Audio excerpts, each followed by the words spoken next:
Hello, everyone. Welcome to the webinar, and we'll start in a minute just to give everyone an opportunity to join.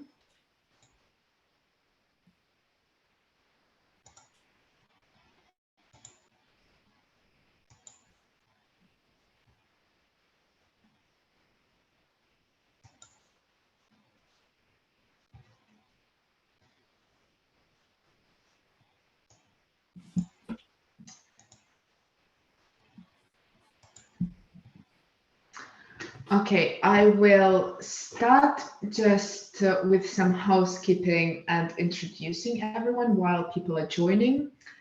Hello, everyone, and welcome to our Pedagogy and Learning Design at Sage Campus webinar. So before we kick off, a bit of housekeeping. Please check your visual and audio settings for the webinar, and if you're having any issues, try rejoining the webinar and make sure you select the correct audio option when joining. Should you have any persisting issues, please pop your question in the question box and I will get back to you. The session today is being recorded and the recording will be emailed to you all this week, along with a few handy links for more information. Do feel free to share this recording with your colleagues. And now let's kick off. The purpose of today is to showcase Sage Campus learning design approach for online courses, as well as offer some insights into teaching methods online. I will start with some introductions, then Glaucio will offer faculty insights and practical tips around teaching methods online, and then hand over to Rachel, who will talk about our current learning design approach and decision-making process at Sage Campus. At the end, there will be a time for Q&A. However, please do submit your questions via the question box as they come up throughout the presentation, and we'll get back to them at the end. And now on to introductions. So I'm Polina, and I'm marketing manager for Sage Campus. Today, we're joined by Glaucio, who is faculty liaison at Sage Publishing. Prior to join Sage, Glaucio worked as an academic and taught sport management in several different universities in the US for about 20 years. Rachel Crookes is head of campus. Rachel has worked in online course development since 2015, and her mission is to develop and grow our suite of online courses to help learners all over the world. And now I'm going to stop sharing my screen and pass over to Glaucio. Okay, hello everyone. Just bear with me here for a second while I share my screen and orient myself. It's just one of the challenges of technology, and we use a different system here at Sage. So, okay, all right, just, you can all see my screen, right? Polina, just, can you see? Okay. Yeah, right. We can see it. So let me make sure I can see my screen the way I want to. Just bear with me here for another second while I do this. Chat and okay. All right. So Polina just gave a quick introduction. So I'm Glaucio. I'm the guy with that name on the screen. And you know, as Polina said, I've been working for Sage for a couple of years now. But prior to that, which feels like it was in a different life, I worked as a faculty member for several different universities in the US, and my discipline was sport management. So just to give you some context, and I know there are a lot of you who are not from the US or Canada, where the educational system in your part of the world may be very different from the one that I've taught in higher education in the US. So I taught, you know, we're talking about research methods courses, and I've taught those courses and developed a lot of these courses, not only in sport management, but in other disciplines, for upper level undergraduate and master's level students. And, you know, upper level students, it would be a student would be in their last year in their academic studies. depending on where you are. Most of the courses that I taught weren't, actually all of them were in semester terms, and for the most part in the US, they're somewhere around 16 weeks.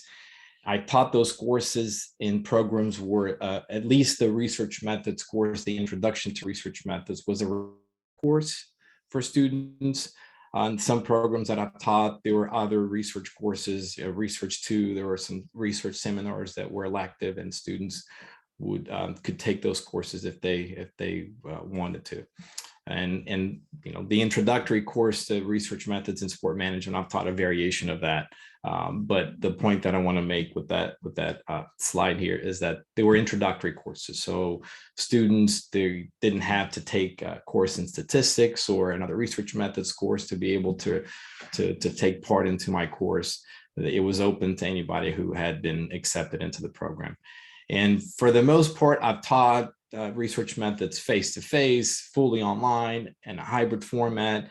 And when I taught it online, I taught it asynchronously. So I didn't really teach a course online holding Zoom sessions like the one we're having today. So, and I'll just try to make that clear as I move forward with the presentation here.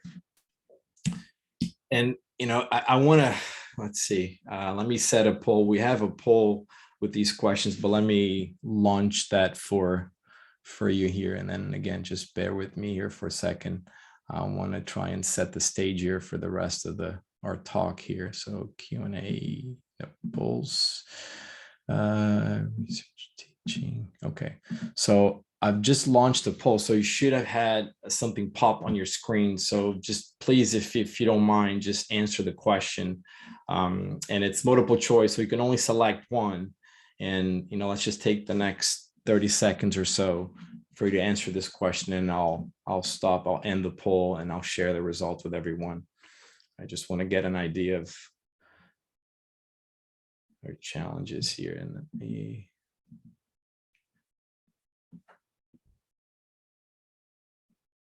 all right, I'll give you another few seconds. It's about half of you who responded, but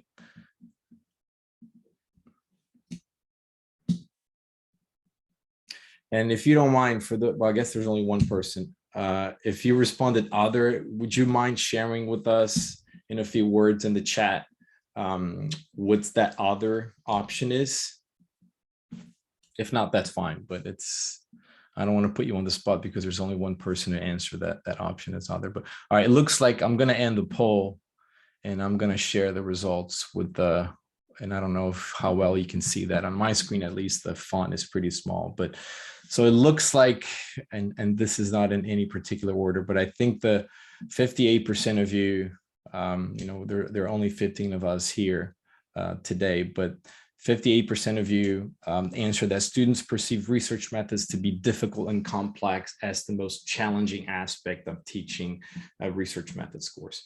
So I'll come back to that in a little bit, but I can definitely relate to that. But I think we can all agree, and if you don't, just share with me on the chat that, even though this may be your biggest challenge, a lot of the things that are listed here on this poll are things that we have, if you've been teaching or if you have taught research methods at some point, you have struggled with at one point or another. Okay. And then there's another one about lacking foundational knowledge. Yes, absolutely. I can definitely relate to that.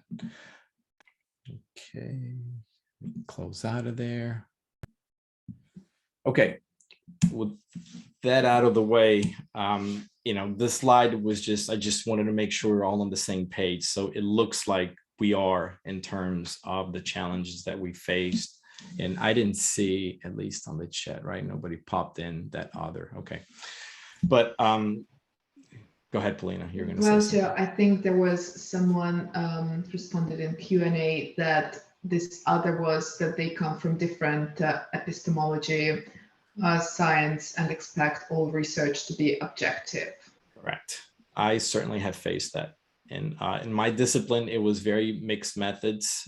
There was a lot of qualitative and a lot of quantitative stuff, but students, it may be just anecdotal. I can't think of a study off the top of my head, but or at least my students, and it seems like your students as well, Dan, that they come in with this idea that research is just quantitative. It's just about numbers. A lot of the students that I've had in a research methods course thought that it was a course about statistics. They actually didn't know the difference coming in. But all right, I don't want to get off on a tangent, from the beginning here because my time is limited. But so it seems like we're on the same page in terms of the challenges that we face of teaching research methods.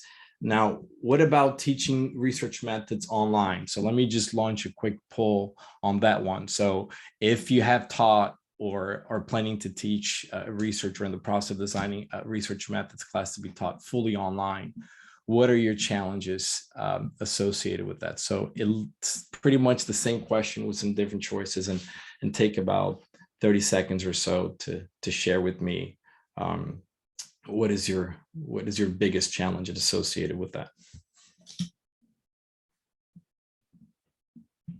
Can you see the poll?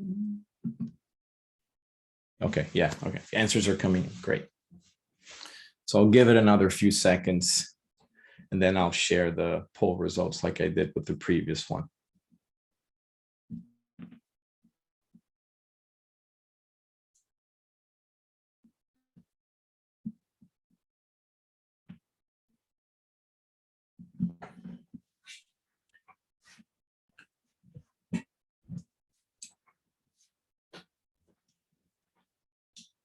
All right, so it looks like most of you have answered. So I'm going to end the poll and I'm going to share the results. So you should be able to see that on your screen. So again, it's not, I have to look here and see. So I think there were two items.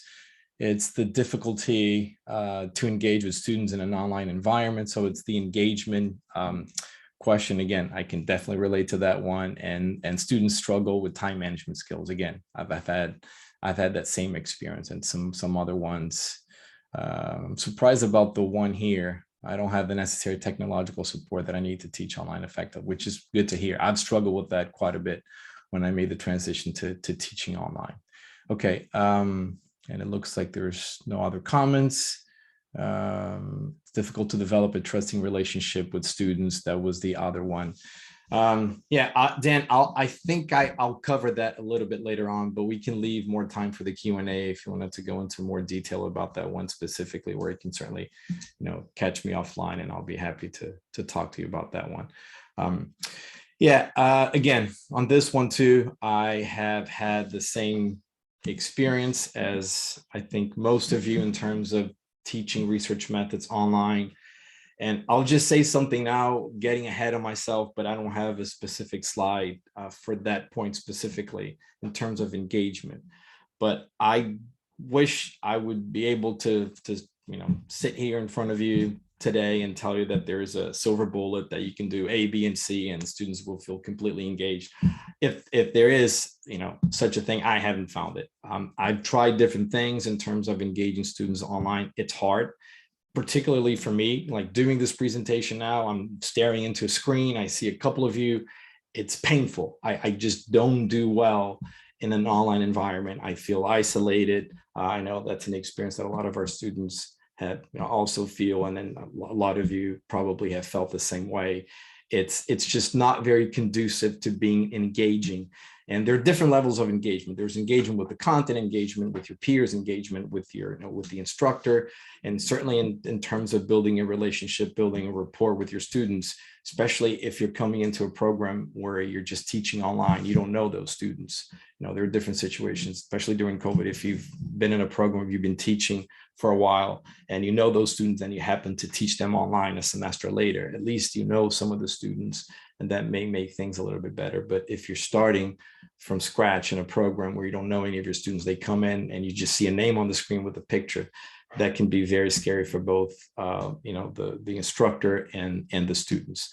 So I can tell you a few things that I've done in terms of trying to engage those students in an online environment. It's just constant interaction, in the form of online forums, the technology these days, depending on what kind of learning management system they use. But I think for the most part, most learning management systems are trying to get away from just text. So in an online forum, you can just have your discussion forums like we've been doing for a while, but you can also have audio. Sometimes you can have video to make things a little bit more stimulating, and trying to set up discussions, not just about the content of the course, but other things to try and create an online learning community. But I just wanted to make sure I just mentioned that a little bit, because I thought I saw that some of you responded on your survey when you registered for this webinar that engagement was an issue.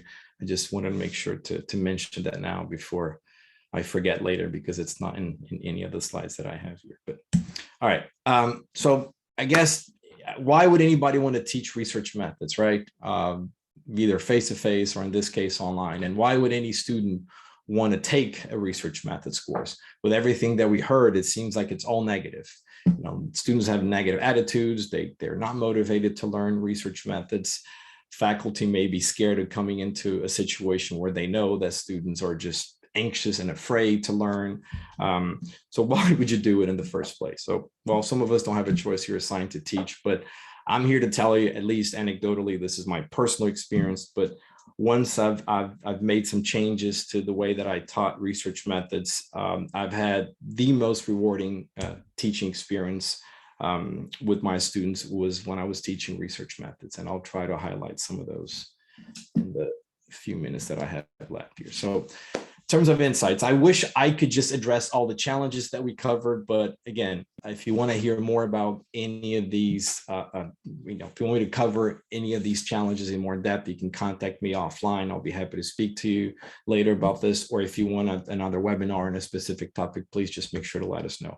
What I want to share with you are some insights that will not address each and every one of those challenges specifically, but if anything, it will give you some food for thought, and it will challenge you to go back to your course and then relook at a few things. And one of those things is the design of your course, the design of your online course. I am encouraging you to take a look at this backward course design, which would make you rethink, for a lot of us, maybe some of you are already doing this. But the idea here, or the point that I'm trying to make, is not necessarily for you to use, even though I have used backward design in the slide, is more of an exercise for you to reflect on how you're teaching your course. Because if you're like me, when I started teaching, a lot of years ago, you were teaching the way you're taught. And that's not necessarily problematic, but I found that it was in my case. And I just didn't know any better. I didn't get any training on pedagogy when I was going through my doctoral studies. So I just thought that it was all about getting a textbook and going through each chapter, creating some modules, and giving some assignments, giving a task to students, and that's it. And it wasn't until I was hired to develop a fully online program in sport management, where research methods was one of the required courses, and meeting with instructional designers, meeting some really smart people who have really helped me to think. Actually, in this case, it wasn't even rethink. It was just think about how I design my courses. And this is one of the design ideas that they presented to me. So you start with your learning goals and you build assessments to meet those learning goals. And then you would focus on the instructional strategies or the teaching part of the course. Whereas with the more traditional way, you would just focus on content, and you'd have to cover a certain number of topics, and you would build your course around that. And fortunately, I don't have time to go into detail about a lot of things in terms of this design. I just want to leave you with one thing, which is the most important one, is this idea of developing SMART goals. And SMART is an acronym that maybe some of you are familiar. It stands for specific, measurable, attainable, relevant, and time bound. And I just have a quick example here of some of and these might have actually been some of the learning goals that I've had for a research methods class, or iterations of that in the past. Students will learn about the steps in the research process. It's not necessarily, a bad thing, but it's just in the way that it's phrased, it leaves a lot of room for interpretation. It's ambiguous.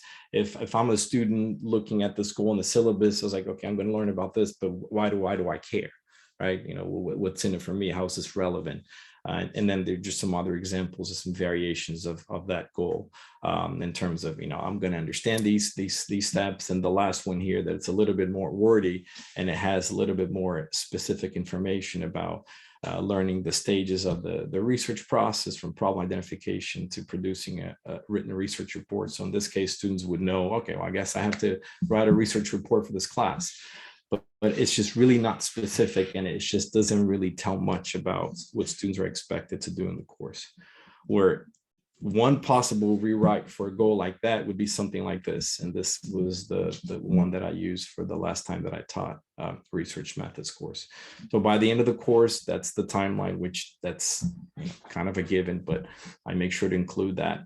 Students will collaborate to develop a research proposal on a relevant topic in whatever your subject is, through a presentation, a written report, and a written report to be evaluated by a panel of experts. So the words that I've highlighted here would just signify to the students that in this class, they're working collaboratively. So a lot of them would mean working in groups. And they're going to develop a research proposal. Coming into the course, they may have, well, actually, most of them have no idea what that is, but they know that they're going to have to do a research proposal. They're going to have to do a presentation. They're going to have to do a written report, and they're going to be evaluated by a panel of experts, which, at least in my case, were some of my colleagues, former students. So it may not give a lot of information, specific information in terms of how they're going to go about doing that, but it tells them right off the bat that this is what they're in the course for. And then from that, from an instructor's perspective, you can build an entire course around, and this is just one example of one learning outcome, but you can build an entire course on that. So again, if anything, I'm not trying to insult your intelligence. This is just one example, but it's the important point about that insight one that I shared with you is just try and rethink. I know this is a big idea. I start right off the bat by telling you to revisit your entire course, revisit your design. But if anything, start small, look at your learning objectives. I know some of you, there's some programs that you're required to meet certain learning objectives, so you have very little freedom to do anything about that. But then you can create module objectives. Again, if you want to learn more about the specifics, I'll be happy to share some of my ideas with you at a later time. Insight number 2. So set high expectations. So I'm not talking in terms of marks and grades. Not everybody's going to get an A in the course, but if you're anything like I was when I started teaching research methods, I was really scared because I had heard that students perceived that course to be very difficult, very complex. They thought it was the most irrelevant thing that they would ever take. So in my mind, it was like, I'll just cover the basics. I'll just make sure to, cover the basics of research methods, the research process, and I would give them, an assignment to do a research critique and a couple of exams, and that will be it. And they can just move on to the next course. And I would just, and then in time, I thought I was actually doing a disservice to my students by setting the expectations that low. And I blame myself for a lot of the things. And it wasn't until I came to that meeting with those instructional designers that were telling me about this backward design idea that I started rethinking about the way that I was teaching. And I thought, well, maybe they can do better. And especially for a research methods class, whether it be face-to-face or online, I find that it's very conducive to be project-based. So I'll share with you some thoughts on that, in a later slide. But the point that I want to make here, just don't settle for those low order thinking skills. And if you're familiar with I'll come back to that, with Bloom's taxonomy. So you'll have, those cognitive process on the cognitive process dimension here. Remember, understand, and apply. You can delegate a lot of that work or a lot of that to other things. And I work for Sage now. This is kind of a shameless plug to Sage Campus, which Rachel will talk about that in a few minutes. But or you can use a textbook, but the point is, it's just don't think. There are a lot of you who, at least, I don't know if you're with us live here, but at least register for this webinar, who are PhD students or in the process of getting your education, and with the hopes that you're going to be teaching, or some of you may be teaching now. but just don't think they have to be that sage on the stage, that you only have to present content, make sure the students can remember, understand concepts. Try to focus on these higher order thinking skills. And I know that's easier said than done, but I'll share with you at least, one idea on how you can do that. The point that I wanted to make with this one that I just went by it is, so I don't know if this is factually correct or not, but it's just for the purpose of this analogy, we've heard this, it may not be 90-10, that an iceberg, most of an iceberg is below water, not on top of the water. It may not be 90-10 like I'm presenting here, but the analogy that I want to make here is that at least I have spent most of my time, this goes for any course that I've taught, either face-to-face or online, and not specifically for research methods, is creating a structure, creating a learning community, setting expectations, actually teaching students how to learn, which a lot of us assume that they know how to do it, but at least if your students are like my students, they honestly, they don't. So a lot of the time that I spent early on in my courses, I just spent a lot of time on creating that. And online, in many ways, you're forced to do that. There are a lot of things that you can get away from by teaching face-to-face, because you see students, you can catch things on the spot. Online, you have to set that structure really early on. But just as an idea, just go back to your courses and then think about how you have that structure, and make sure that, try to walk through your course as a student and see if everything makes sense, and if they can get all the information that they need, if they understand their expectations, and all that. Yeah, that was a shameless plug to Sage Campus. But if you're not comfortable doing some of that, most of us have used textbooks in the past. There are other open resource things that you might want to be able to use. But it is very hard to recreate. When we talk about engagement, I mentioned there are different levels of engagement. When it comes to engagement with the content, just having a textbook with text or maybe assigning some videos, it's just not that engaging. I think most of us would agree to that. And I know I work for Sage, so I'm biased, so take this for whatever it's worth. But we offer some really high quality things. And if I were aware if these products existed when I was teaching, I would definitely use them. To try and address some of those low order thinking skills that I mentioned earlier. In terms, and I'll just leave you with this idea here in terms of this third insight of collaboration. So I mentioned earlier that I think research methods is a topic that's very conducive to learn by doing, to project-based learning, and that's exactly what I did. So on that, you probably had a hint on the learning outcome that I shared with you earlier. Most of the research methods courses, if I taught just one course, it was the end goal for that class was a research proposal. If students end up going further, I would have them do a full study where they would have to collect data and then do a presentation, submit an IRB proposal or proposal to an ethics committee to get it approved, and then working in groups. And I really think that speaks a lot to that engagement issue, that challenge that we're all saying earlier, at least most of us saying that that's the biggest challenge. Because when students feel that they're supported by their peers throughout the semester, throughout the term, however long your term is, that goes a long way into building that learning community, and then just making sure that your students are engaged, not only with the content, but also with their peers. And you, in this case, I've also seen myself in the role of a facilitator, more so than an instructor, a teacher, and you would be there to facilitate their learning throughout that process. But I tend to speak too much, so I ran out of time. And again, I'll just stop here and I'll let Rachel go, and we'll have a few minutes for a Q&A. So if you want to ask anything specifically, I'll be able to share that with you. Or if not, like I said earlier, I'll be more than happy to speak to you offline and share some more of these ideas. Okay, thanks for listening. I'll stop sharing. Thanks, Glaucio. I will try and share my screen now. Okay, here we go. Right, hopefully that's worked good. Paulina, give me the nod. Yeah, Awesome, thank you. That was great, Glaucio. Thanks so much. So I'm going to take the section of this webinar around pedagogy and learning design and talk to you more about how we work it on Sage Campus. I think as Glaucio has covered so much interesting stuff around how difficult teaching methods is, whatever your teaching mode and whatever method you're teaching.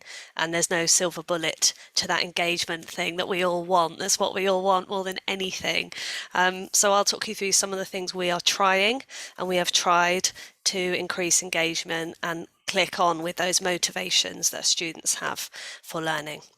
And I would also say, if you've not ever done an online course, I think the best medicine is to take one and see what it's like to be that student. I did a 3-month online course last year with FutureLearn on online teaching, and it was really quite an eye-opener to me to be the student and experience it, and it certainly changed some of my perceptions of good teaching online. So without further ado, things I'm going to cover in the session are what do we mean by learning design when we're talking about Sage Campus? So what's our interpretation of it and our way of understanding it? What kind of decisions are we making around learning design when we make our courses? Who are we making the courses for, and how does that influence the decisions we make? I'll talk about the models that we use for online course design, the instructional strategies and models, and a little bit about what we've learned along the way. And it is a constant learning process. So it's always rewarding, challenging, and iterative. So our courses on Sage Campus are all asynchronous, so students can access them anytime and self-pace through the courses. They're free to take modules in any order. It's quite open and free in that way. Institutions subscribe to the suite, so individuals get access through their university or because a faculty member has assigned it to them. So it's either independent learning or I've been assigned something and I sign up to and I go through and take it for my class. All the courses are broken into modules, and the course length will vary from 2 hours through to a really long course, which will be about 28 hours. That will be a more technical programming style course, and then we have a lot more shorter courses now. And the suite of courses focuses on methods and skills, but designed to support a variety of learner levels, so postgrad, undergrad, and then also faculty level too. The main way that the courses are used, I think this is hopefully relevant to going into the next part of the session, is they're often used to supplement classes and say enable that flipped learning approach. So do this before you come, and then we can use the seminar to talk about the issues or what you learned. And another really interesting use case is around foundational skills. We know that in all classes there will be mixed abilities and varied experience levels, and no more so than in methods. Really, really common challenge. So the courses are often assigned to try and level up students so that core stuff is covered outside of the class, and then people have a basic understanding when they come into the room. So what do we mean by learning design on Sage Campus courses? Well, really simply, I'm going to say that it's the deliberate choices that we make about how to teach the topics in our courses. And on the screen, I've got some example of some of a tiny number of the decisions that we've made on our programs. So we make decisions around how long courses should be based on what we think learners need, how much we think time it should really take to cover something, and how focused we want to be. We've chosen to put instructors on all the courses so that there is a named person that you meet virtually on your video from the beginning, and they guide you through the whole journey. That is quite a deliberate decision. We have certificates for everything. We've learned that learners love certificates. We thought about taking them away at one point, but no, they're here to stay. That kind of that thing at the end that shows you've done the course, we found to be quite really valuable. And then deciding things like where you're going to assess, where you're going to test and do reflections, that kind of thing. We make hundreds of decisions for every course that we make, and that all folds into what we consider our learning design. The model that we use on the campus courses is the ADDIE model, which was an instructional design tool developed by Florida State University in the 70s. It's very commonly used globally, and it's quite a circular and iterative process. So we start with an analyze stage where you're gathering information and making decisions about what you're trying to create and why, what's the purpose of the learning and the course, then moving into the design phase. which is more of the planning and thinking and decision making, then the development, implementation of the course, and then to evaluation. And as you see, the arrows go round and round. It's iterative, and this is one thing we love about this process. We've iterated many of our courses maybe 3 times already, and we'll continue to do so as we get feedback and realise how we can improve it. We also take a learner-first approach to our course design, and we design all our courses, every aspect of them, with the learner in mind. We ask ourselves a lot of questions, and 4 of them are on the screen. So who are the learners for the course that we're making? What are their learning goals? What are they there for? Are they there to get evidence of learning? Are they there for the richness of the experience? Are they there because they have to be there?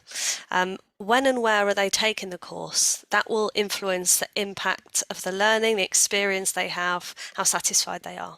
Are they in the library? Are they completely remote? Are they learning on a mobile phone? Are they learning on a laptop? All those things, we take those into consideration when designing each aspect. And then really, fundamentally, what do we think matters to the learner the most? Is it that evidence? Is it something fun? Is it something really big and chunky? Or is it something quite quick and dip in and out? Now, I should acknowledge that it's really important to say there is no average learner. That person does not exist. All learners are utterly unique in their needs, motivations, priorities, and situations. But we find this exercise really, really helpful anyway.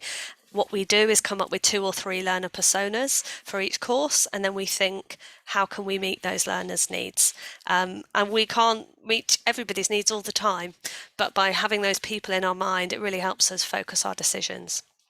I think fundamentally it means that we're more likely to deliver courses that meet those learning outcomes and really stay focused on what is our learner going to experience and what barriers might there be that we need to try and minimise, and it helps us with all our decisions. It keeps us focused on who is this for. And when we review our curriculum, when we review our storyboards, when we review our built course, and we go through about 5 iterations of each course, it helps us to remember who this is for. So I've got a worked example for you here from one of our courses that we released last year, and this course is called Know Your Numbers. It's a course on numbers, funnily enough. It's a great refresher course on maths for students that are about to go and do a statistics module or course. So these are some of the answers we came up with when we did this exercise. We decided that our typical learner could be a social science student who's looking for that refresher, and it's their first stats module and they're studying psychology. And really they're there to rebuild familiarity with maths, and they want a low stakes environment. They want to feel prepared. That's what they're really looking to get. They're taking the course ahead of class and quite early on in the semester, and they're using a mix of using their laptop at home and then using their phone on the go to do the learning. So the course has to work in both environments. And really what matters to them the most is the ability to practice math skills without judgment and have really relevant examples that are going to help them see the relevance of these skills when they come to do stats. So that all takes place, all those thinking and learner persona work, that takes place in the analyse phase, and that helps us then go on to the design phase, which I will move on to now. The design phase has got 2 main components to it. The first design phase is the curriculum design.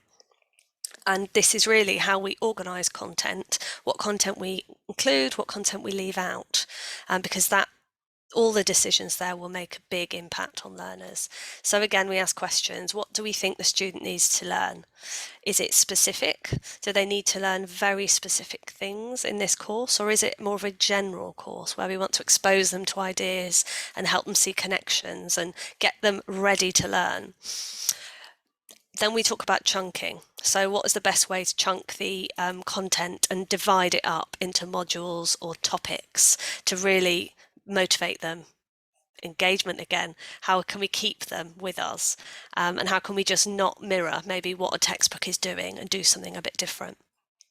Expectations of online courses can be wildly different, and so managing those and being really clear about what's in the course we think is really key, making sure that students can see the full curriculum before enrolling, making sure that the courses cover introductory material and more advanced material so that people can get a bit of everything and they know which is the easy stuff and which is the more advanced.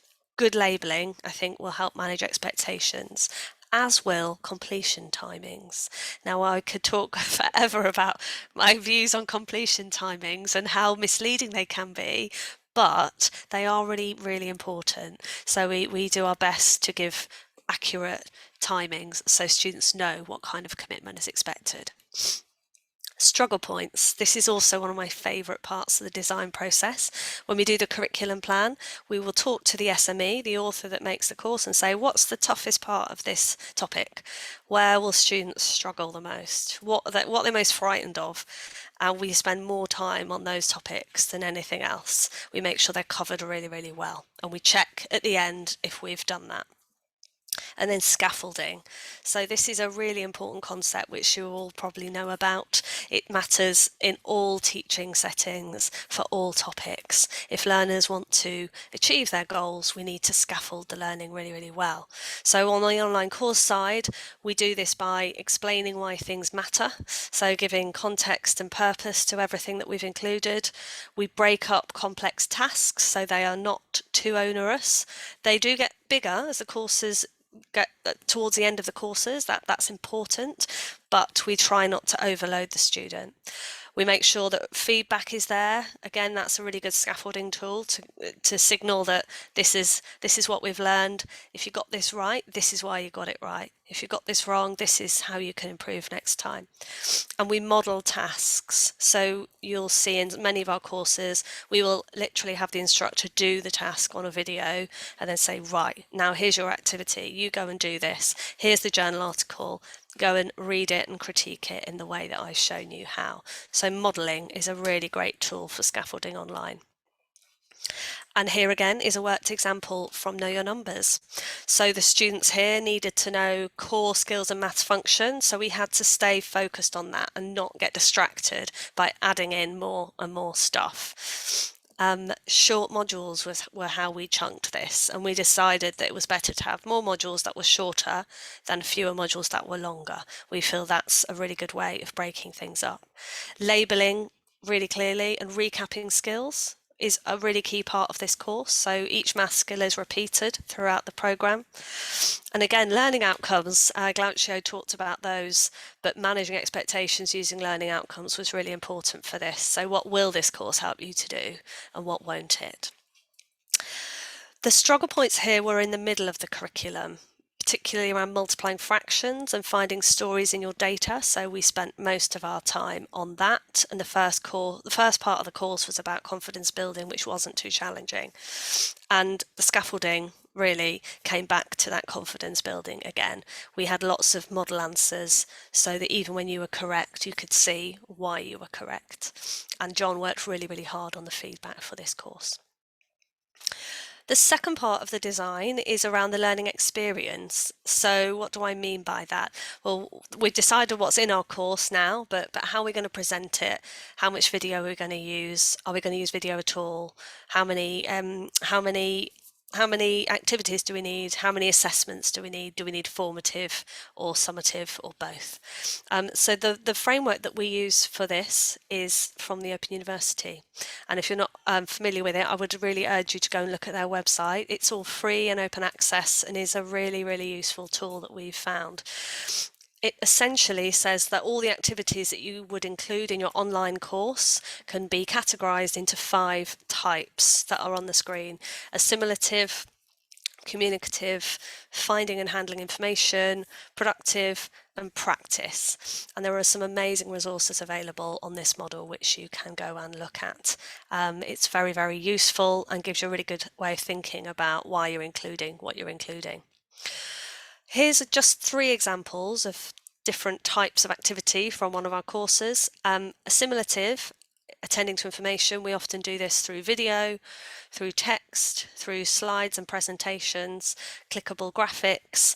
We've now started using more audio as well, and just having an instructor talk rather than having to see them too. We find those to be useful, and we're waiting for more learner feedback on whether they're as useful as video or less useful. Productive is on here. We have quite a lot of activities where learners have to go and do something that will actually help them with their module, their real life module, because we don't want to create work for them and then they just have to go and do it again for their professor. We've actually tried to put things in that can then be used as part of their research planning. And then practice is really, really important, particularly for courses on data science. We know learners want to use the courses to practice. They can't get enough practice. So we have lots of these guided activities where we provide data sets or sample research questions, and students can then go and actually spend time really honing their skills and getting it wrong in a safe space where they will not be judged for it. Communicative is really difficult, particularly for asynchronous courses. We have tried it in the past. We have used forums, but I will say that was not the most successful pedagogical tool we've used. I think they're really hard to do well. There needs to be a real purpose to them, and I think participants need to be given very clear purpose, remit, and know why they're going to that forum. So we have stopped doing those, but we're really open to looking at other ways to build that community of learning on an asynchronous platform. So watch this space. And then finding and handling information, we have some great ones there in our critical reading course where they have to go off and find certain bits of information and apply a thinking strategy.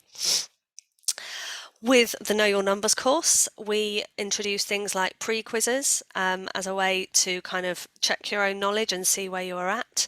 And this course is stuffed with videos. We have loads of videos here of John doing some quite traditional teaching, actually, using a whiteboard. It's okay to use traditional methods in an online course. They're good and they work. So we have lots and lots of videos for reinforcing and repeating. Lots of feedback, as I've mentioned, and lots of takeaways in this course. So we've created things like fractions calculators that students can download and lots of workbook activities that they can take away. We think it's really important that they don't have to come back to the course to get things. They can take things with them, and the course outlives the time that they've been spent in it. So just 4 of the things we've learned in our journey, which is ongoing, is that practical real-world applicability really, really counts. The courses that receive the most positive feedback are the ones with the most real-world examples in. That really is one of the key things we've learned. It might sound obvious, but it really has been consistent throughout all of our courses. It's okay to leave things out, and actually often it's preferable. I think there's a tendency to throw everything out on an online course and just keep adding stuff, but I think it really backfires. So we're becoming quite brutal about omitting things or taking them out. And learners are often saying to us, we want shorter courses, we want a course on a very specific thing, actually. So I think leaving things out, putting them somewhere else is often the best decision. Learning times do need to be manageable, not too long. Again, that's feedback that we've had. Not to say it's 50 hours, maybe do 5 courses that are 10 hours. That's probably going to be better for everyone. And the really interesting one that I've found is satisfaction and completion are not necessarily the same. So MOOC completion rates, as we know, are pretty low, and our courses are no exception, and they're pretty average, but our satisfaction rates are really, really high. And what that says to us, certainly, is that many of our learners don't need to complete the online course to feel totally satisfied. And I can say that's been my experience too when I've done online courses. I haven't completed them, but I've left feeling really good about what I've got. So I think we need to maybe let go of completion when it comes to online courses, and actually really look at, have they met the learning goals? Have they got what they needed? That's, to me, a more important metric. There is a white paper that you can get. We'll pop the link in the chat that we did a couple of years ago, which pulls on lots of the research around teaching methods online and some of the challenges and how technology can be used, as well as talking about how we use the ADDIE model in more detail. It's been a pleasure. I will stop sharing my screen, and we have 12 minutes for Q&A. Thank you so much, Rachel and Glaucio. If you have any questions, please pop them in the question box or in the chat box, and we will try and answer them. While we're waiting for some questions to come up, Rachel, could you please tell us a little bit more how you choose topics for the courses that you develop? Sure thing. Well, often we get our best ideas from our customers and people that we're talking to in the market. So faculty, librarians, educational developers, researchers. We mine all of that information and we respond to it. So last year we have an advisory board, and last year we ran a session and we asked for course ideas. What would be the most impactful thing for us to add? And we had a couple of suggestions for not academic integrity, sorry, the other AI, artificial intelligence and machine learning, and data management. So we went off and we've made those courses, and they're coming out in about a month, so we can be quite responsive. So it's often just market research and then looking at the curriculum and talking with faculty and saying what's really difficult, where do students need more time and more support.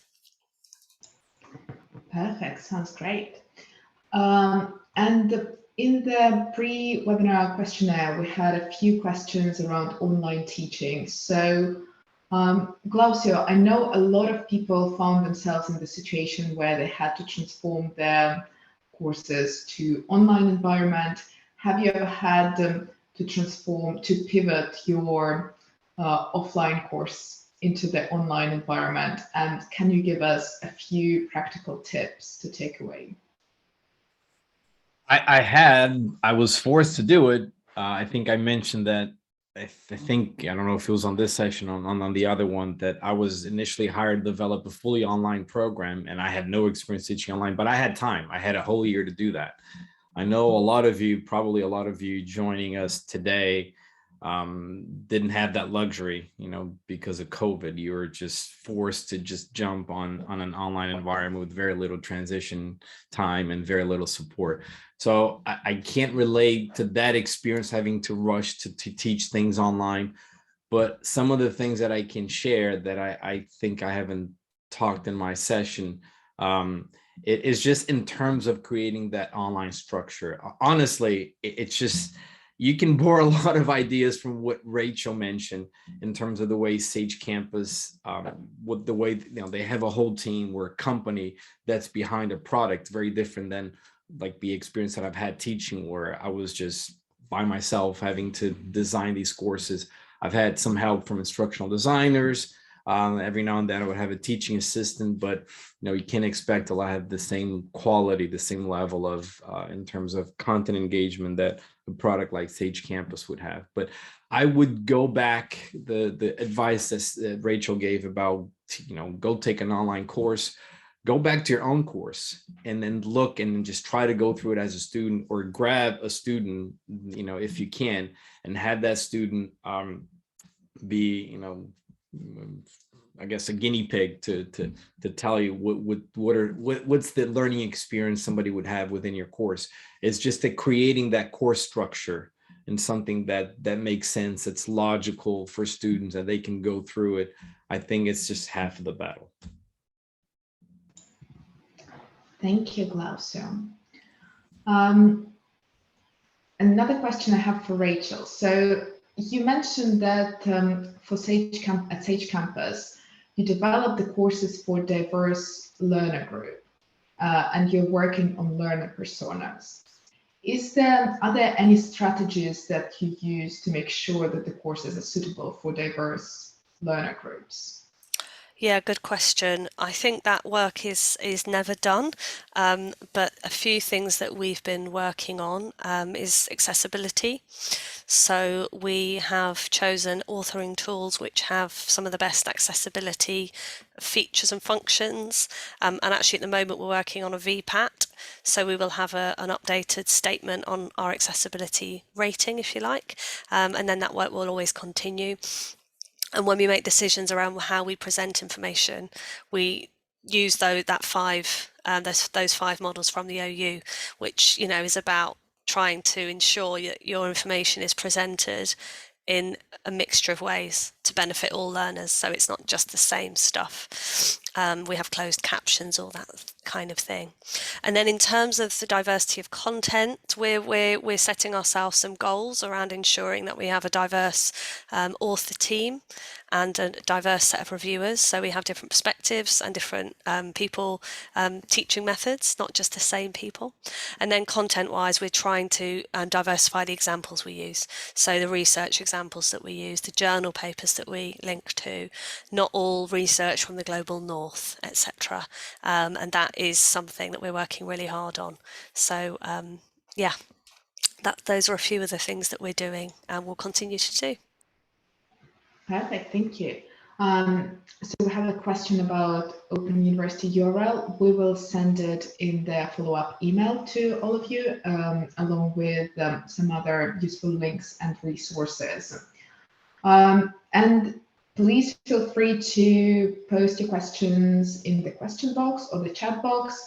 And the last question I have for Rachel, could you please tell us which are the most popular courses at Sage Campus that you've observed? Hands down, the most popular course is the critical thinking course, which Tom Chapman did for us. It is just consistently the most used. And I think some of the comments we get are, I didn't know critical thinking was this complicated, and there's so much more to it than I thought. And it is a really, really rich course, which is quite fun. And I think it really surprises people. So that one is the most popular. And then after that, the data science courses, I think it's just really tough to learn how to program. And there's lots of free stuff out there. But I think people like the fact that the courses are applied to social science. So how do I code? How do I use R if I'm doing research on, populations, for example? But yeah, critical thinking every time. I'm waiting for the month where it slips from its place, but it's still up there. I think we have another question in the chat box to Rachel. We've just finished a study of 815 health professionals across 5 years, including pandemic. And what we've seen in the data is a sharp drop in a relational pedagogy, that is, developing a relationship with learners. Have you any advice for developing a relationship with students, learners? That is a great question. I can tell you a couple of things that we've done and see if they resonate or are helpful, because we can't build that relationship because it's totally asynchronous. So is it even possible? The things we've tried are the struggle points. So focusing on struggle points and having the instructor talk about them very openly and say things like, now you may be finding this, what you might be thinking, I've got too many research questions, I can't decide. So we have the instructor talk to the student, even though they're never going to meet and they're not in a real-time conversation. We think that's one way of doing it. And we're putting students in the courses as well. So we have interviewed a few students too, and we put those videos in there. So they say, oh, planning my project was really difficult because this, but I found a way around it. So actually inviting student contributions to your course, I think is one way of doing that if you don't have that live relationship. As for the live stuff, I can't speak to that so much, but I would say there's an amazing learning technology community online which are always sharing tips about building community between students and lecturers. So there's loads out there, and again I can put a couple of links in the chat if that will be useful. Thank you so much, Rachel. Glaucio, do you have any experience to add on at this point about relationship with students and learners? Yeah, that's a really hard one. It's if you're teaching online asynchronously, depending on whether or not you've had some type of relationship with students. We're using COVID as an example. If you're forced to just jump in online because of COVID, I would think that you would have some sort of relationship because you're teaching those students face to face at some point. But if you're teaching online from the start, it's just developing those online forums, not just with text. We sometimes encourage students to do audio, video. I can tell you a lot of the things that I've tried that I failed, and most of them revolve around using social media. Which I guess it gives my age away a little bit, but I haven't had that much success. I know some of my colleagues had. I've used the Twitter. That's the one social media platform that I've been somewhat successful. But I know some people have tried some other social media avenues, and they've had some success. But it just something that it takes time, and you can't really give up. It's just that structure that I mentioned in your course, making sure that you're having opportunities for students to interact, and in an online environment. It's mostly done through online forums, but there are other ways that you can do it, and you do it consistently. You will, that relationship will may never be the same way as it is face to face, or even in a hybrid format, but it will get better. Perfect. And we've run out of time, so thank you so much for our wonderful speakers today, Rachel and Glaucio, and thank you for all the participants and for all your questions. As I mentioned at the beginning, this session is recorded, so we will send you the recording this week, along with a few useful links and the slides from our presenters. And we'll also send you a bit more information about Sage Campus in case you're interested to set up a free trial or test some modules. So thank you, everyone, and have a good rest of the day. See you soon. Bye. Bye, everyone.